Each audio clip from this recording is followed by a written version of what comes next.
Boomerang Éditeur Jeunesse présente Marianne Belle-Humeur, tome 5. Le cœur en folie. Un livre de Lucille Bisson, lu par Élisabeth Gauthier-Pelletier.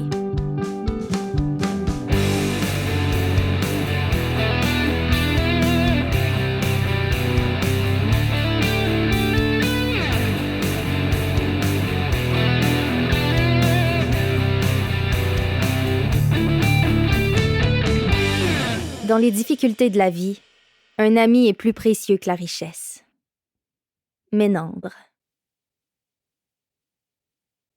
Chapitre 1. Encore des mystères.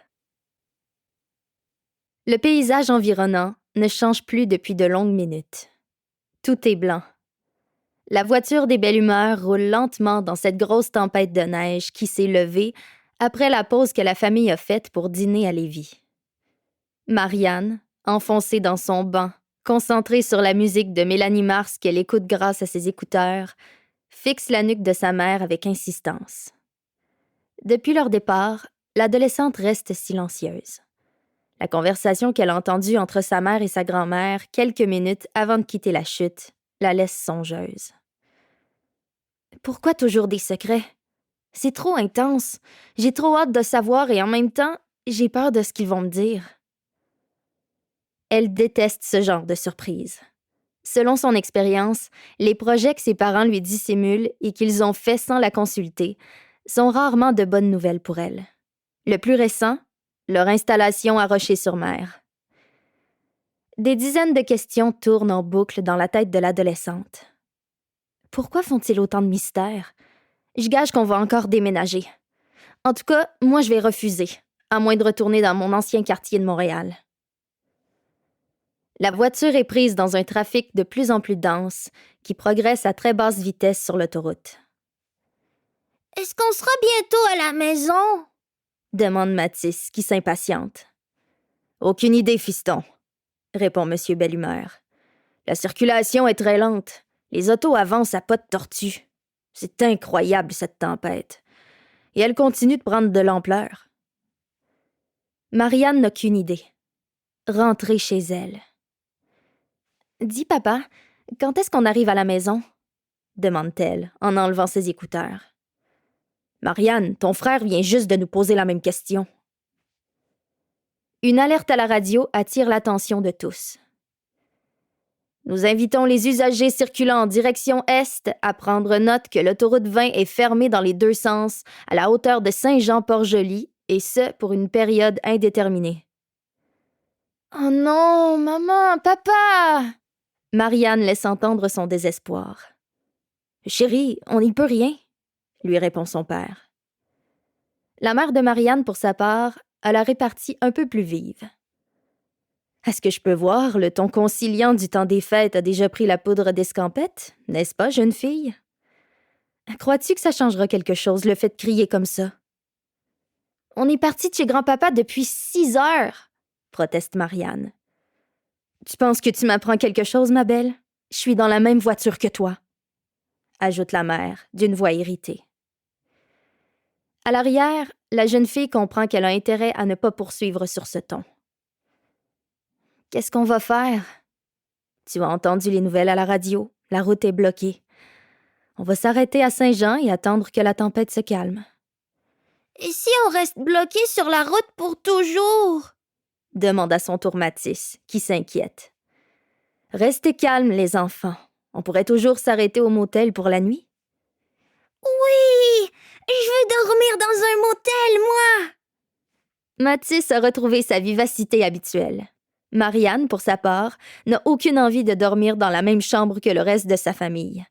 Elle a hâte de retrouver son lit, son journal intime, son environnement, tous ses objets familiers.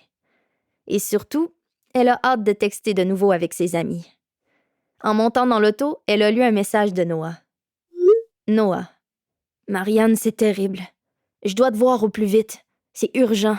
Je n'arrive pas à croire ce qu'ils veulent faire. » N'ayant aucun réseau Wi-Fi à sa disposition, elle n'a pas pu répondre pour s'informer de ce qui n'allait pas. Depuis, son inquiétude ne cesse de grandir. Pour elle, la nouvelle année s'ouvre sur trop de mystères. Et cette tempête qui n'en finit pas. On va s'arrêter ici, explique M. Belle-Humeur, en prenant la sortie vers l'îlet. À quelques kilomètres de l'autoroute, la voiture roule de peine et de misère jusqu'à la porte d'un petit hôtel qui, aux yeux de Marianne, doit dater de plusieurs siècles. Le bâtiment d'un rose délavé, avec des fenêtres dont les contours sont peints en rouge, semble abandonné. Sur l'affiche lumineuse dont la moitié des lettres sont éteintes est indiqué le nom « Carrefour du voyageur ». « Il ne faut pas faire les difficiles, n'est-ce pas? » avertit le père de Marianne, en voyant l'air dépité des autres membres de sa famille. Puis, il sort de la voiture pour aller demander à la réception s'ils peuvent louer une chambre pour la nuit. Quelques minutes plus tard, il laisse entrer une forte bourrasque dans l'auto en ouvrant la portière. « Ah, on est choyés! Il paraît qu'on est les seuls clients de l'hôtel. » L'intérieur de la chambre qu'on leur a attribuée est aussi désolant que l'extérieur du motel. L'horrible couvre-lit fleuri et le tapis de couleur rouille semblent lutter, en matière de laideur, avec les lampes Tiffany dorées et les immenses tableaux d'animaux sauvages qui trônent de chaque côté des lits. « Cool! On va coucher dans un motel! » chantonne Mathis. Le petit garçon est le seul membre de la famille à être emballé par toute cette aventure. Madame Belle-Humeur, pour sa part, s'empresse d'inspecter la salle de bain. « Au moins c'est propre, » conclut-elle en enlevant son manteau. À l'extérieur, la tempête fait toujours rage. Marianne, découragée, jette un œil par la fenêtre. La voiture de son père est déjà presque entièrement ensevelie sous la neige qui virevolte, poussée par de violentes rafales. Il n'y a pas de Wi-Fi. C'est quoi cet endroit? À voir ce vieux meuble, je me demande même s'ils ont la télécouleur, poursuit la mère, avec une certaine dose d'humour, cherchant à désamorcer la crise d'adolescente qui est sur le point d'éclater. Je suis sûre qu'on restera prisonnier de cette chambre pour le reste de nos jours. Monsieur Belle-Humeur s'approche de sa fille et l'enlace tendrement. Voyons, ma chérie, prends ça comme une expérience intéressante, disons. Marianne regarde son père en fronçant les sourcils. Papa, tu n'es pas drôle. Vraiment, tu... L'adolescente est interrompue par des coups frappés à la porte. Sa mère s'empresse d'aller ouvrir et laisse entrer une vieille dame au visage ratatiné, mais à l'œil allumé d'une vive étincelle. C'est donc bien effrayant, ce vent et cette neige. Je me souviens de la tempête du siècle. Je crois que c'était en 1971. Elle réfléchit quelques secondes. Oui, c'était bien en 1971, l'année où mon Benoît est né. 2 jours après la tempête, ce petit cœur a décidé de se pointer. Vous ne deviez même pas être au monde, vous autres, n'est-ce pas? Elle affiche un large sourire qui remonte ses joues ridées et plisse son regard derrière les grosses lunettes aux vitres très épaisses qui lui descendent sur le bout du nez. Non, je suis née en 1977 et ma femme en 1979. Mais mon grand-père m'en a souvent parlé de cette fameuse tempête du siècle. Êtes-vous bien installée? Elle s'étire le cou pour jeter un coup d'œil circulaire dans la pièce. Oui, merci beaucoup. J'avais ces jeux dans mon tiroir. J'imagine qu'ils plairont aux enfants. Elle tend une boîte multicolore et une petite mallette de cuirette brune à M. Belle-Humeur. Oh, wow! Un jeu de 1000 bornes! Regarde, chérie! Le père de Marianne semble impressionné par la boîte, alors que l'adolescente n'a aucune idée de ce dont il peut s'agir. Et voici un plateau de backgammon, pour ne pas que vos enfants s'ennuient. « Qu'est-ce que c'est? » demande Mathis. Papa va t'expliquer, mon grand. C'était populaire quand on était enfants, ta mère et moi. Je suis beaucoup trop jeune pour avoir connu ça, mon chéri. Le père jette un coup d'œil circonspect à sa femme et se tourne vers la dame. C'est très gentil à vous. Je vais éduquer ces 3 novices en leur inculquant les règles de ces jeux indémodables. Madame Belle-Humeur lève les yeux au plafond. Son mari la surprendra toujours par ses répliques sarcastiques et ses allures de grand expert en n'importe quoi. Je vais vous préparer à souper. Vous devez être affamés. Moi, si je ne mange pas bientôt, je mourrai de faim, c'est certain, lance Mathis dès qu'il entend parler de nourriture. C'est très gentil à vous, madame. Chauvette. Laurette Chauvette pour vous servir. Marianne se retient pour ne pas sourire. Non seulement parce que le nom de cette femme est drôle, mais aussi à cause de la rapidité avec laquelle elle l'a prononcé. Aux oreilles de l'adolescente, cela sonnait comme « Laurette Chauvette ». « Merci, madame, c'est gentil à vous. Ce n'est pas nécessaire de vous déranger. Pensez-vous qu'on peut commander dans un restaurant? » demande madame Bellumeur. « Par un temps pareil, personne ne fait des livraisons, ma petite dame. Ça va me faire plaisir de vous préparer un petit souper vite fait. Je vous apporte le tout dans une trentaine de minutes. » Et sans rien ajouter, elle quitte la chambre. « Qui a envie de faire une partie de 1000 bornes avec moi? » demande le père de Marianne, sur un ton beaucoup trop compétitif au goût de sa fille. Après avoir avalé le repas préparé par la propriétaire du motel, composé d'une soupe aux nouilles et d'un marconi à la viande, les Bellumeur se remettent à leur jeu de cartes.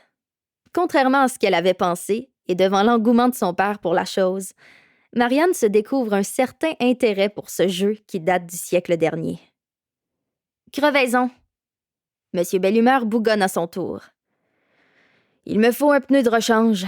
Qui d'entre vous aura la gentillesse de m'en donner un? » « Qu'est-ce que ça veut dire, 1000 bornes, papa? » demande Mathis.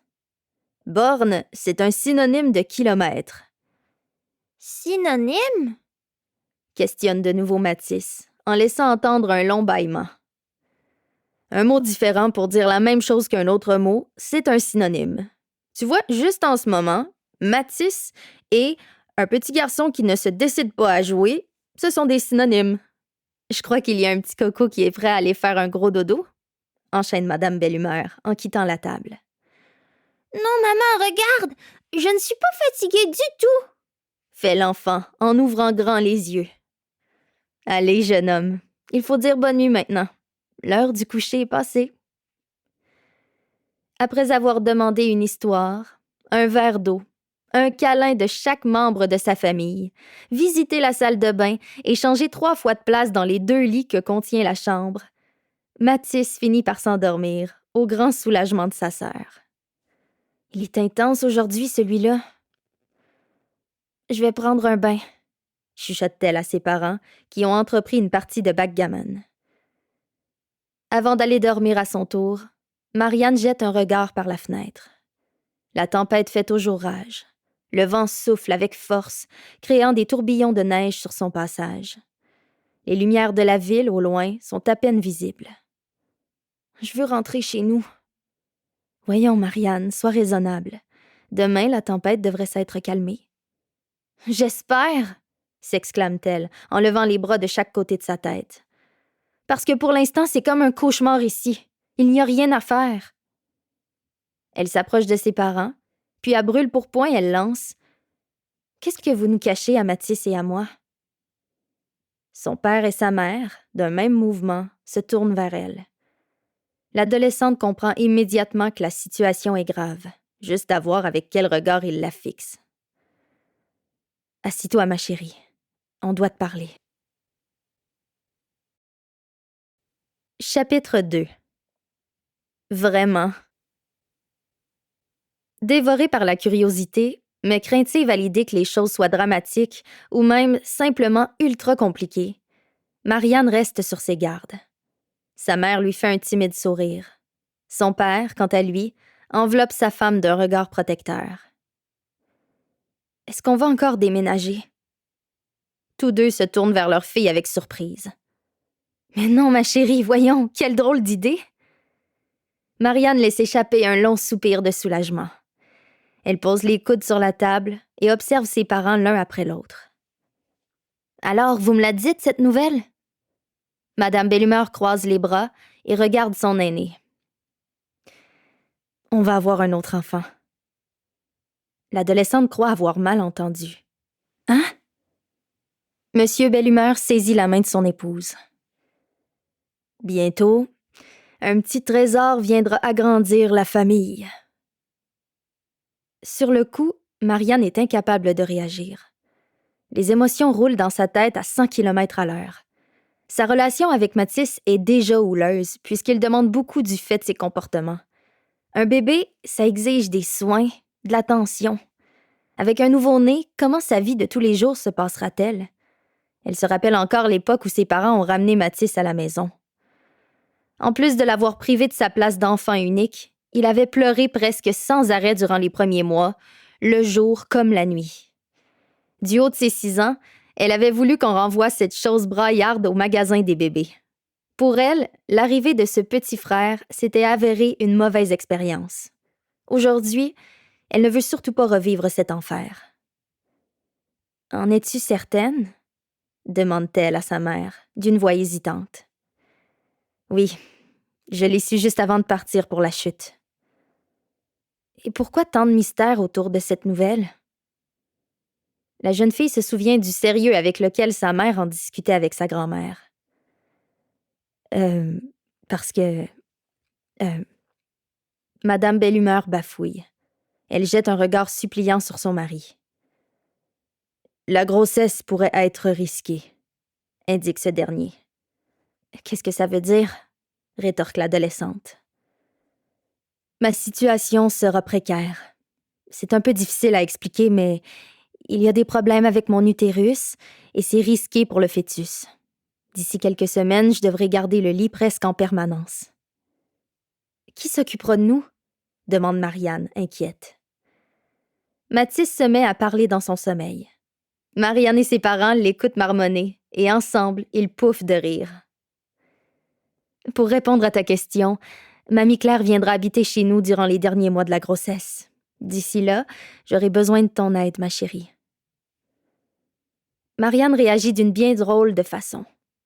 Elle aimerait déborder de joie et de bonheur à cette nouvelle, mais ce n'est pas ce qu'elle ressent. Elle éprouve plutôt de l'agacement, une certaine contrariété, comme si son cerveau était complètement fermé à cette idée. Pourquoi ses parents ont-ils décidé d'avoir ce bébé? À ses yeux, leur famille est parfaite, et leur vie est somme toute agréable, même si Mathis prend beaucoup de place et dépense énormément d'énergie. La perspective d'avoir une plus grande charge de travail lui donne une autre raison d'être en désaccord avec ce projet qui lui est encore une fois imposé. Quelle sorte d'aide?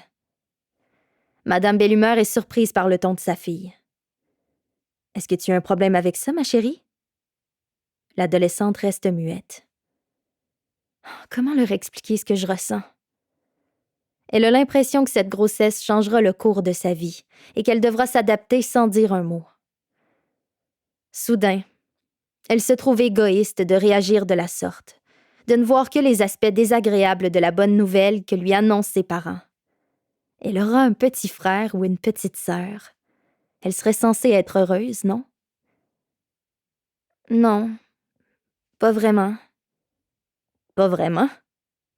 Madame Belle-Humeur ouvre grand les yeux et reste sans voix. « OK, explique-toi, veux-tu? » ordonne son père. L'adolescente sent qu'elle s'aventure sur un terrain glissant. Comment leur dire qu'elle n'est pas chaude à l'idée d'avoir un nouveau bébé dans la maison, qu'elle aime sa vie de famille actuelle? « Marianne? »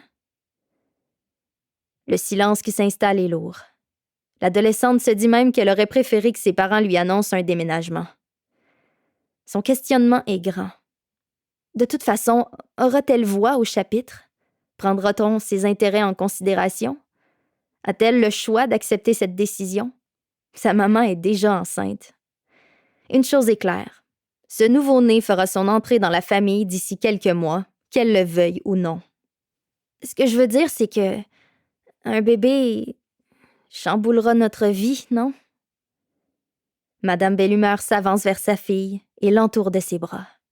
« Je comprends comment tu te sens, ma chérie. » L'adolescente lève les yeux vers sa mère. « J'ai ressenti la même chose quand ta tante Rachel est née. J'avais 9 ans et je voyais mon monde s'écrouler à cause de l'arrivée de cet enfant. » « Vraiment? » »« Oui.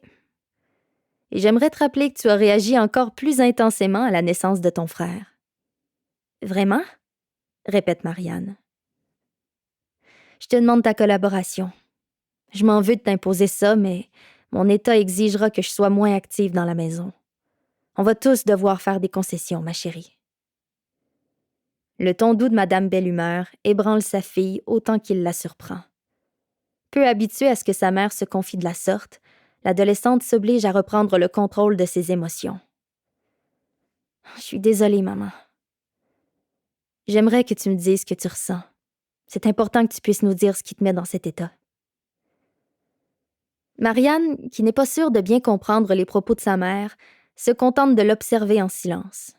« Ma chérie, mon seul désir, c'est de te savoir heureuse et de te voir grandir dans un environnement qui te plaise. Mais surtout, je veux que tu sois capable d'exprimer le fond de ta pensée. Pour moi, c'est très important. » Après avoir entendu cela, Marianne décide de s'ouvrir à ses parents sur ses craintes, sur ses peurs, liées à cette naissance à venir. Elle parle de ce qui l'attend et des nouvelles responsabilités qu'elle devra assumer. La jeune fille s'exprime calmement et avec sérieux. Avec compassion, Madame Belle-Humeur écoute sa fille sous l'œil bienveillant de son mari, heureuse de voir que sa famille reste unie et que sa fille est capable de leur parler.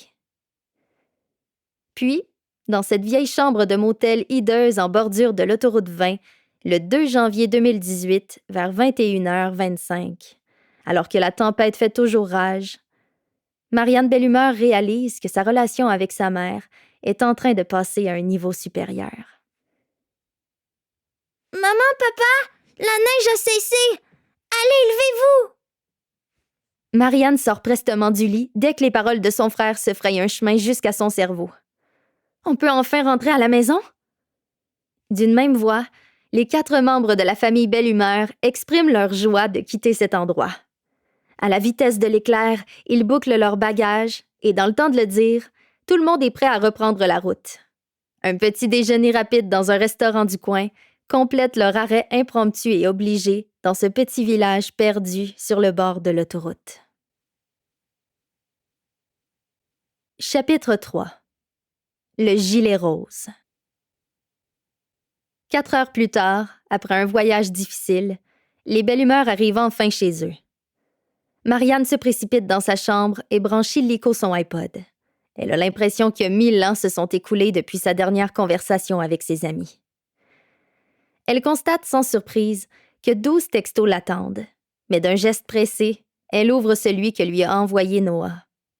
L'adolescente a encore en tête le cri du cœur de son ami qu'elle a lu juste avant de quitter la maison de ses grands-parents. Elle se souvient de chacun de ses mots. Noah. Marianne, c'est terrible. Je dois te voir au plus vite. C'est urgent. Je n'arrive pas à croire ce qu'ils veulent faire.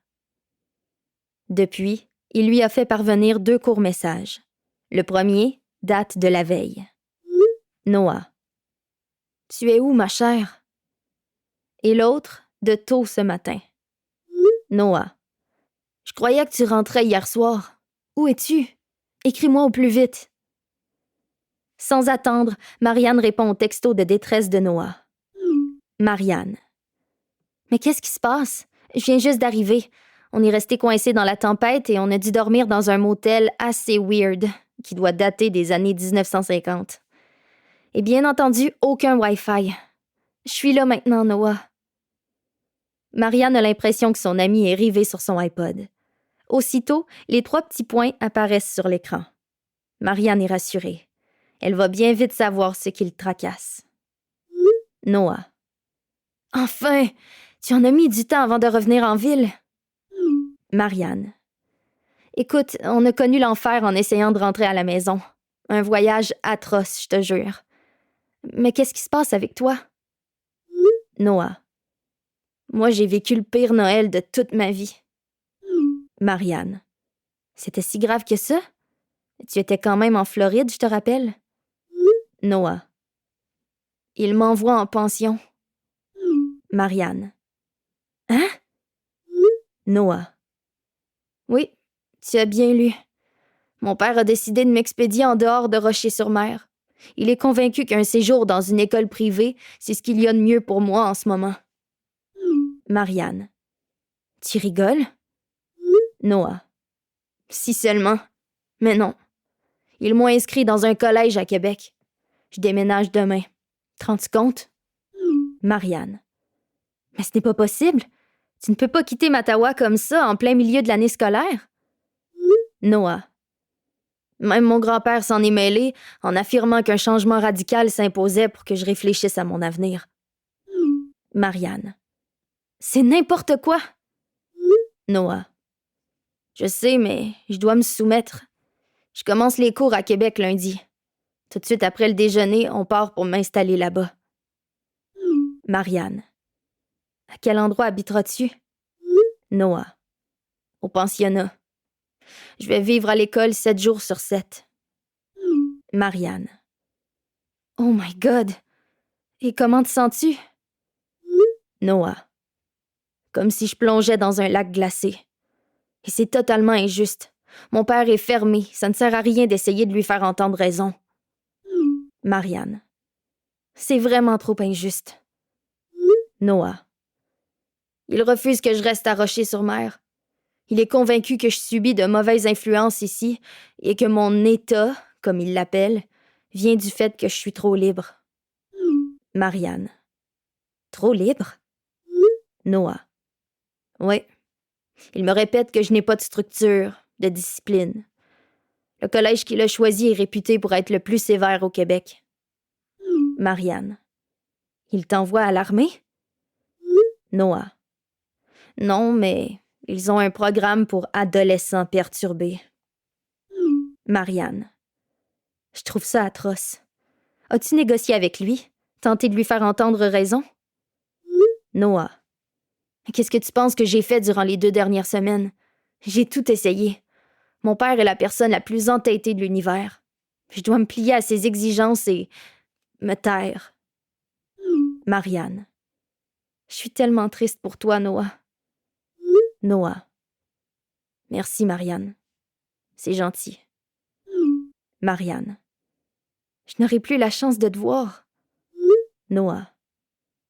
Je vais revenir durant les vacances. Ah, et mes parents ont quand même été généreux dans leurs décisions. Ils ont choisi une école où il y a une option théâtre. Marianne. Au moins tu feras quelque chose que tu aimes. Que fais-tu cet après-midi? Est-ce qu'on fait quelque chose ensemble? Noah. Avec plaisir! Je tourne en rond comme un lion en cage. Marianne. Veux-tu venir chez moi? Noah. Super. Je pourrais enfin découvrir où tu habites. Marianne. Ah, tu penses? Ici, ça ne se compare pas avec ta super belle maison. Noah. Je suis certain que c'est 1000 fois plus chaleureux. Marianne. Ouais, disons que je te donne raison sur ce point. Mais mon petit frère est souvent très intense. Noah. Pas de problème. Marianne. OK, arrive dès que tu es prêt. Noah. Je vais être là vers 2 heures. Marianne. Parfait, je t'attends. L'adolescente donne son adresse à Noah et met fin à sa conversation avec lui. Pendant quelques secondes, elle fixe le mur devant elle sans bouger. Dans son esprit, cette décision des parents de Noah est débile. Ça n'a pas de bon sens qu'il l'envoie en pension parce qu'il n'accepte pas son orientation sexuelle. C'est complètement fou. Apercevant son reflet dans le miroir, elle constate qu'une douche lui ferait le plus grand bien et rafraîchirait son visage défait. Elle ne veut pas se présenter devant son ami avec des cheveux en bataille et des vêtements froissés. Il veut certainement voir autre chose qu'une face déprimée, pense-t-elle, en ouvrant sa valise pour y trouver un chandail de rechange. Au fur et à mesure qu'elle effectue des fouilles intensives dans ses bagages, elle laisse tomber sur le plancher et sur son lit les vêtements qui ne font pas son affaire. Soudain, quelqu'un frappe à sa porte. « Marianne, ma chérie? » Madame Bellumeur se fige sur place en voyant la scène. En l'espace de quelques secondes, la pièce est devenue sans dessus-dessous, plongée dans le genre de désordre que seule Marianne arrive à générer. « Je cherche le chandail rose que grand-maman Bellumeur m'a offert à Noël. » Madame Bellumeur lui tend le dit vêtement du bout des doigts. « Celui-ci? »« Oui, merci, » répond la jeune fille en se précipitant vers sa mère. « Noah vient me rendre visite cet après-midi. Je cours dans la douche. »« Wow, un instant. On est à la maison depuis à peine quelques minutes et tu as déjà trouvé le moyen de faire de ta chambre un champ de bataille. » Oh, maman, s'il te plaît, Noah sera ici bientôt et je dois me préparer. Puis, sans crier gare, Marianne éclate en sanglots. Un peu décontenancée, Madame Bellumeur reste sans voix. Qu'est-ce qui se passe, ma chérie? Marianne tourne sur elle-même pour camoufler ses larmes. Elle enfouit son visage dans son chandail, qu'elle serre entre ses bras. Raconte-moi ce qui te tracasse, Marianne. L'adolescente se laisse tomber sur son lit et fixe sa mère, les traits déformés par la tristesse. C'est Noah. Ses parents. Il s'en va. Tu sais, ce n'est pas comme s'il y était pour quelque chose. Ils sont vraiment méchants. Madame Bellumeur s'approche et ferme la porte. La voix saccadée de sa fille lui donne l'impression que ses propos sont incompréhensibles.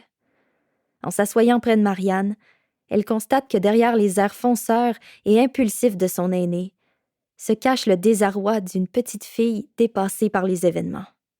« Dis-moi ce qui se passe, ma chérie. Calmement. » Et Marianne raconte tout à sa mère. Elle lui parle de l'homosexualité de Noah, de la peine qu'elle ressent à l'idée de perdre son ami en raison de l'intolérance de Monsieur et Madame La France. Ne sachant trop comment réagir à toute la douleur qui transparaît dans le discours de Marianne, Madame Bellumeur enlace sa fille avec affection en lui caressant les cheveux. Après avoir discuté avec sa mère, Marianne est soulagée.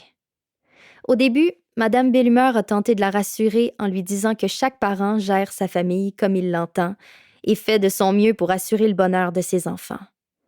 Puis, en employant des mots choisis avec soin, elle lui a expliqué qu'il était hors de question qu'elle intervienne auprès du père de Noah, comme Marianne la suppliait de le faire. Nous espérons que vous avez apprécié cet aperçu. Pour continuer à écouter ce livre audio sur Google Play Livres, utilisez le lien dans la description de la vidéo.